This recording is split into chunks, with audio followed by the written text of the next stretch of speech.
So we're now going to have Rob Doolan. So I'll jump out of the way as well, and we'll make way for Rob Doolan. Thank you.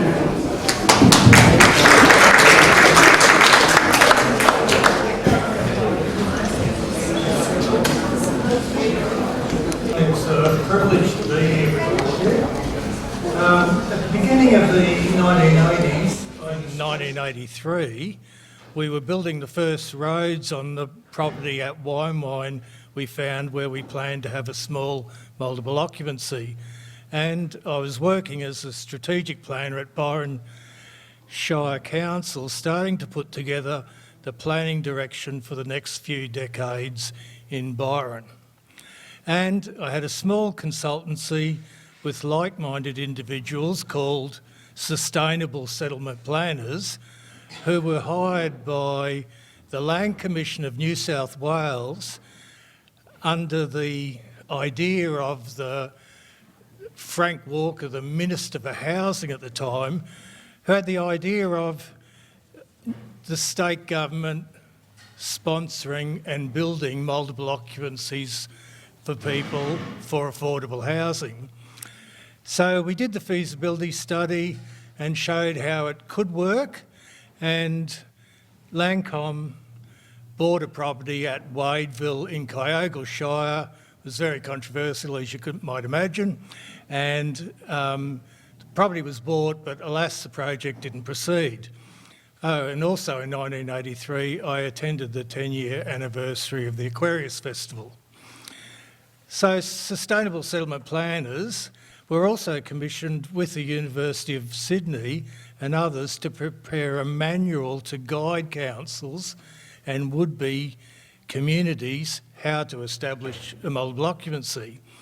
Cole James was a dynamo at University of Sydney, who also is known by a lot of us for the low-cost country home building book, which many of us relied upon to build our homes.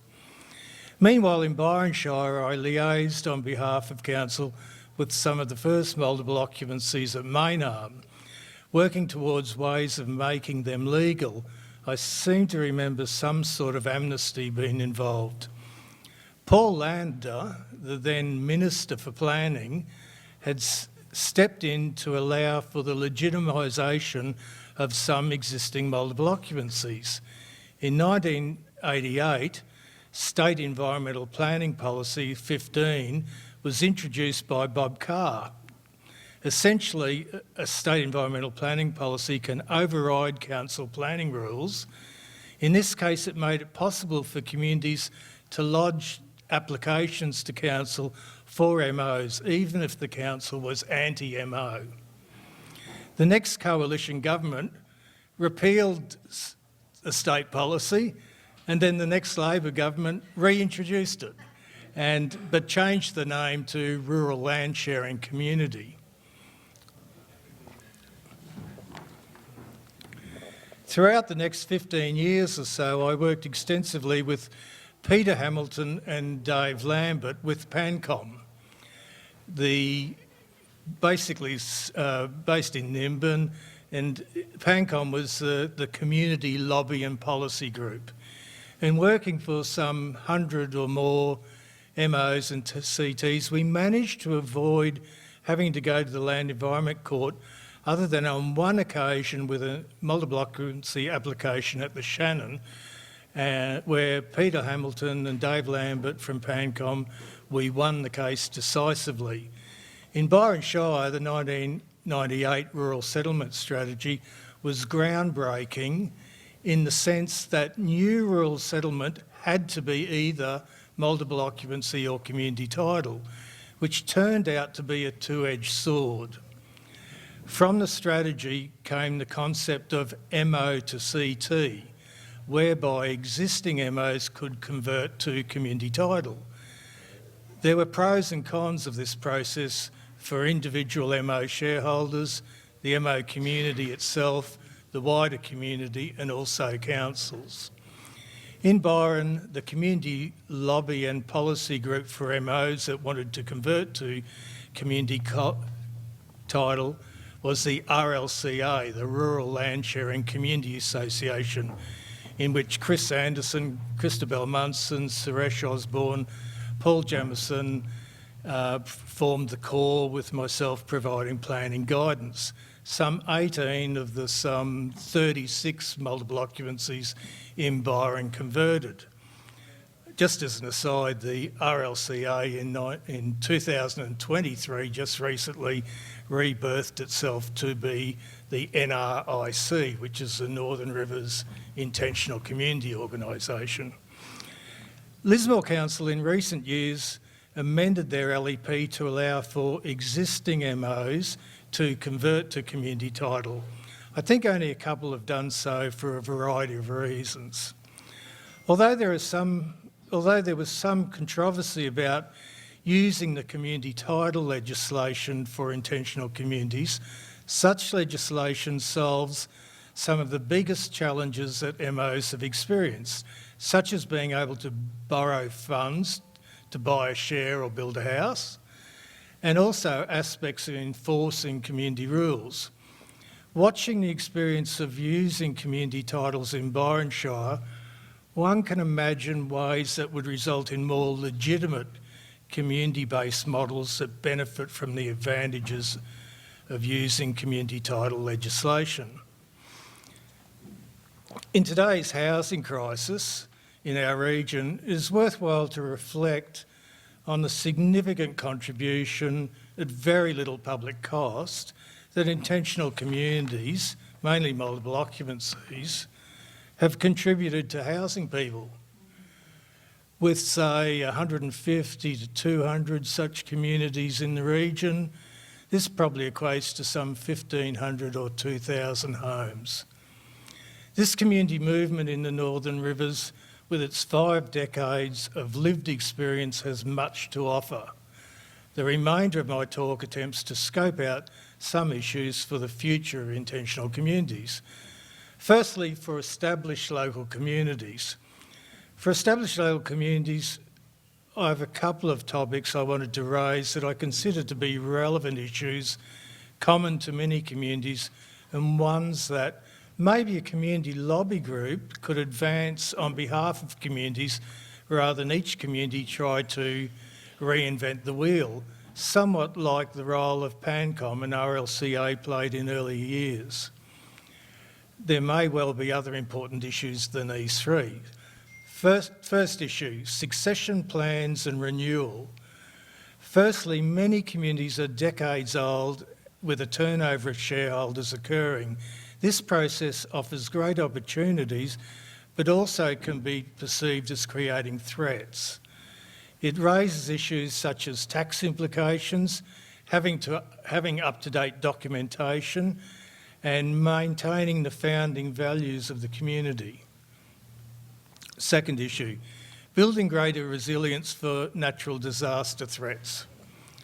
By definition, many long-established communities in the Northern Rivers, and especially around Nimbin, are located on forested, steeper land, and hence more prone to the consequences of increasing natural disaster threats such as bushfire, slips, access issues, flooding, and the like. There are some great examples of communities, both intentional communities and wider locality communities, self-organising and self-actioning to managing these challenges. Third issue, compliance with building, environmental and bushfire regulations. And hands up if anyone cannot afford home insurance, right? Again, many long-established communities face issues with compliance with contemporary environmental, building and bushfire regulations that did not exist in their current form in earlier years. You may have heard of a recent case in Maynarm where the whole community has received demolition orders. I see how good collaboration between communities, state government and council may be able to make a more practical and affordable approach to these challenging issues. The New South Wales Ombudsman guidelines provide a good approach to how responsive, practical and fair discretion can be utilised. On the matter of home insurance, I do not have any answers. For starting new communities, I want to suggest two themes to explore for new communities. One is about replicating the MO model, or at least a version of it, to other parts of New South Wales. Throughout New South Wales, countless rural towns and villages could benefit from a modern version of the multiple occupancy model. At present, MOs are not permissible in most parts of New South Wales, as the state environmental planning policy I talked about earlier only applies now to a certain number of local government areas. The other suggestion for new communities is a new closer to town model, creating housing hubs which could especially cater for older residents with less mobility.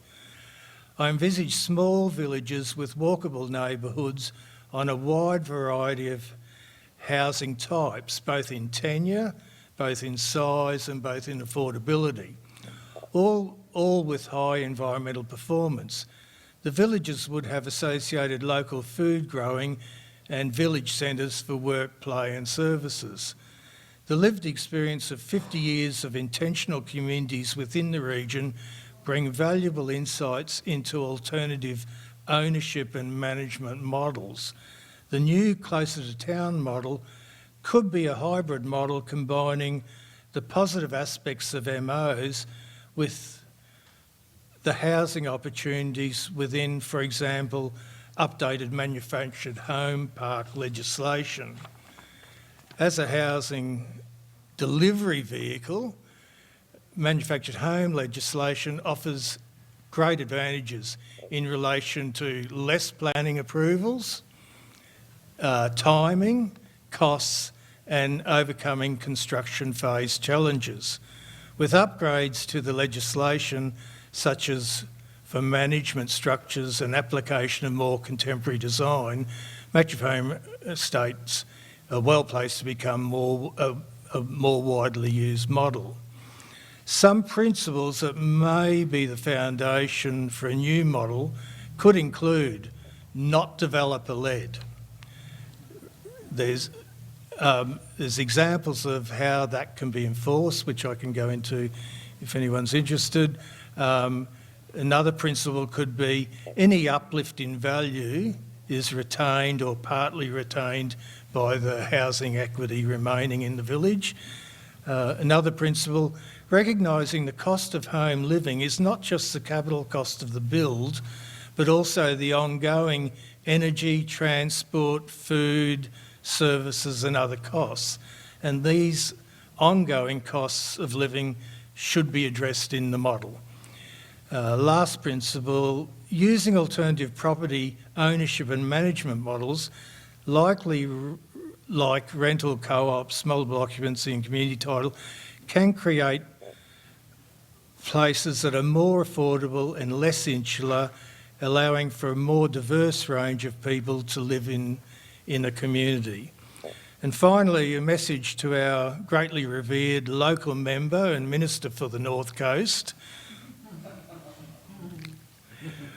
One idea that may be worth exploring is to see if Janelle Saffin could interest Rose Jackson, the Minister for Housing, to create a small task force comprising experts from government, some experienced MO locals, and maybe from a university who had the skills and interests to explore new models, just like in the 80s when Frank Walker was Minister for Housing. He delivered that mission to us. Thank you. Okay,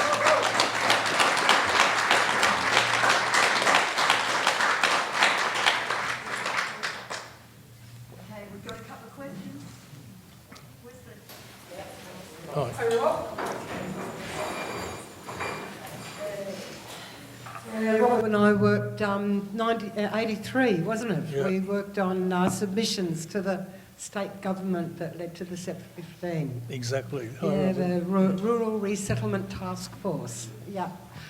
Now, talking about the new models, this is something that I'm incredibly passionate about, and I think there's a big blind spot in Australia, and especially here in the Northern Rivers, about the potential of co-housing.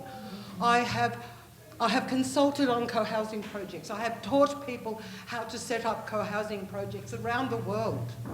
And yet here at home, I never get an opportunity.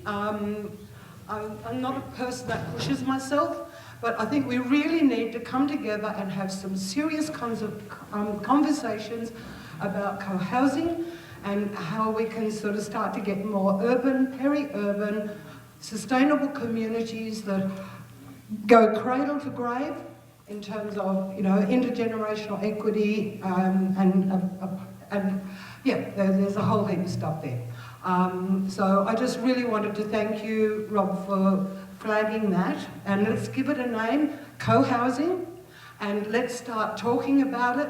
And I mean, you know, Nimbin can raise millions of dollars to buy stuff and property. Why aren't we all chipping in to create a co-housing housing co-op that's going to solve problems for youth and aged housing and everything in between? Thank you.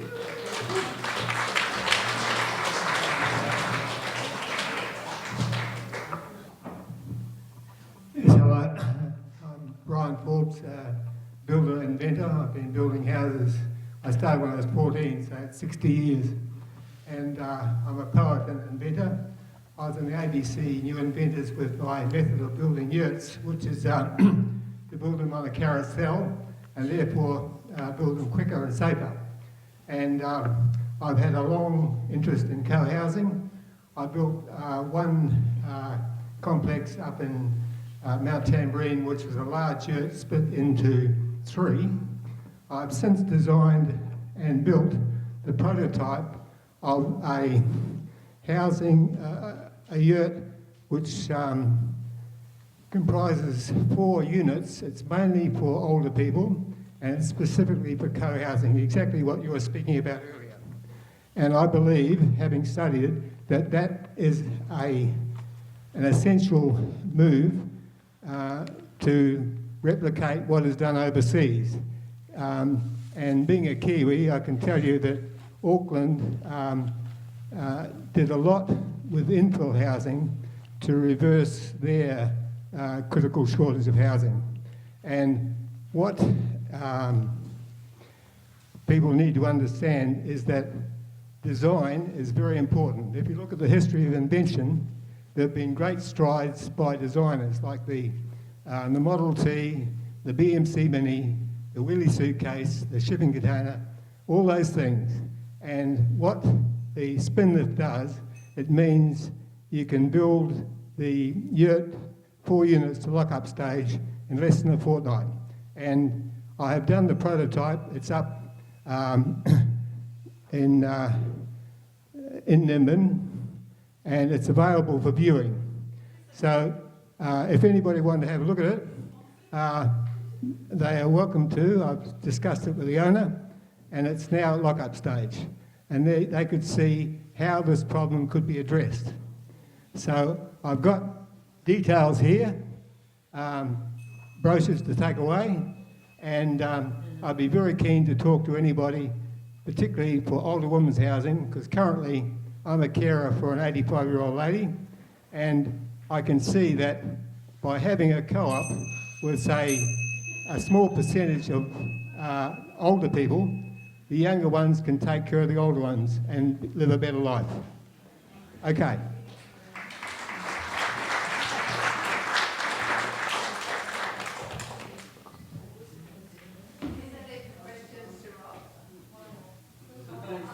My question, what actions could this forum today put together to send to all 3 levels of government towards possible land title zoning changes regarding land sharing, co-housing and shared equity government support?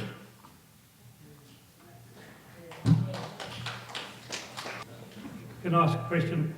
Now that the Liberal governments have made SEP 15 no longer compulsory, and some councils adopted rural land sharing in their town plans, but I've got the impression that nowadays there's very few councils who still actually retain a rural land sharing policy within their town plan, and I think Tweed recently ditched theirs. To my mind, are there any others besides Lismore and perhaps Coffs Harbour that still have that express policy within their town plan? So originally the state policy made all councils had to allow it, but over time it now is probably only 8, 6 to 10 of the 150 LGAs in New South Wales have got the state policy, and Kyogle's one example that still has it. You're right, Tweed doesn't have it, Ballina doesn't have it, Byron has a sort of a special version of it where they pick out the land, and all of that land's already been used.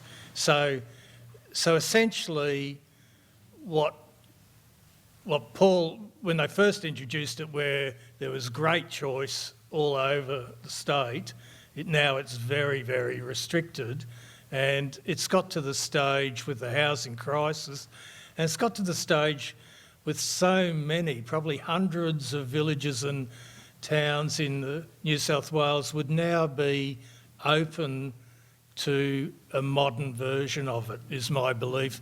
And I think everyone talks about the housing crisis all the time. They just talk about building high-rise next to train stations or some nonsense, when there's hundreds of towns that could do a far more human-friendly model.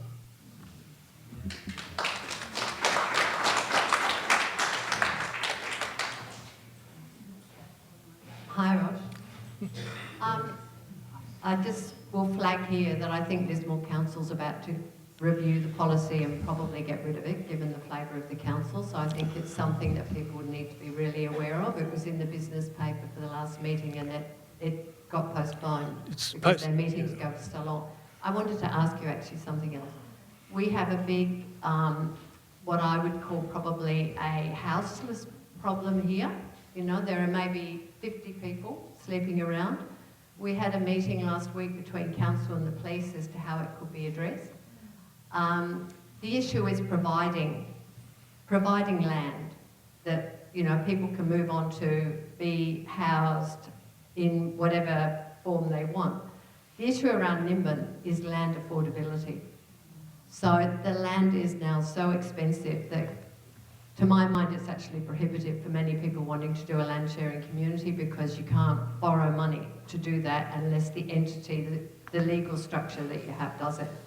So, I mean, there's two questions I'd like to ask you. It was interesting for me to hear you say that maybe a couple of communities in Lismore converted to community title, because one of the prohibiting factors that I've experienced is that requires you to seal your internal roads. Most communities around here have extensive internal road networks on hills and stuff, so it's cost prohibitive. But it also, you know, perhaps changes the ethos of the community, and that you can borrow then to buy into it. And so, you know, the issue of land affordability is not so critical anymore. So it changes the whole value of community. So I'd just like to just hear your understanding of how that conversion to community title is impacted on the actual land sharing element of the community. Okay. Well, there's one golden rule to start the conversation. I've been involved in, say, 120 different communities, and everyone is different. So you just have to understand that to start with, and so it's hard to generalise.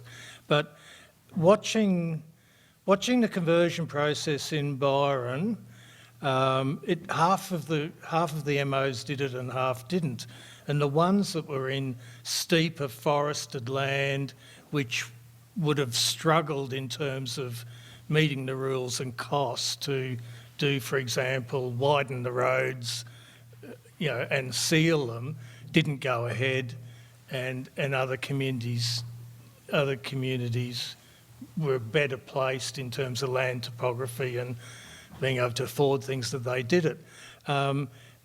There's an ongoing debate all the time, community titles ruin communities, so to speak, and I'm open to both. I can see great advantages to both, but at the moment, to start a multiple occupancy, you can't borrow money. So that means, how can that be available to lots of people, especially people who can't afford much? And so the idea of being able to borrow money to me is very appealing. So that's the sort of advantage towards community title. I think the way Byron Council did it is, when I said before one of my principles is not developer-led, what I meant by that is a really good council would put in rules that really reinforce the values and the sort of community-based aspects that we want. And Byron Council, for example, in a sense, with their community titles, let the developers sort of make the idea. A really good council would, for example, go, this is our new rule for a new form of multiple occupancy, and you have to do this, you have to do that. Don't bother hiring your specialists. We'll tell you how much it's going to cost, and we'll hire our specialists on behalf of the community to do it. So there's ways, I think, where, I'm not sure whether I'm answering your question, but you could actually make it even better than just by letting the developers lead it. Well, see, the big thing is, I live on an MO in Lismore Council, and we're not changing, because we've all been there for decades, and none of us want to sell, and so why do we want to change? So that's how the approach to some people. Others, it does increase the value of the property, right? And so in Byron, it cost, for some places it costs maybe $50,000 a share to do the conversion. And so, but to some people that was okay, and to others it wasn't.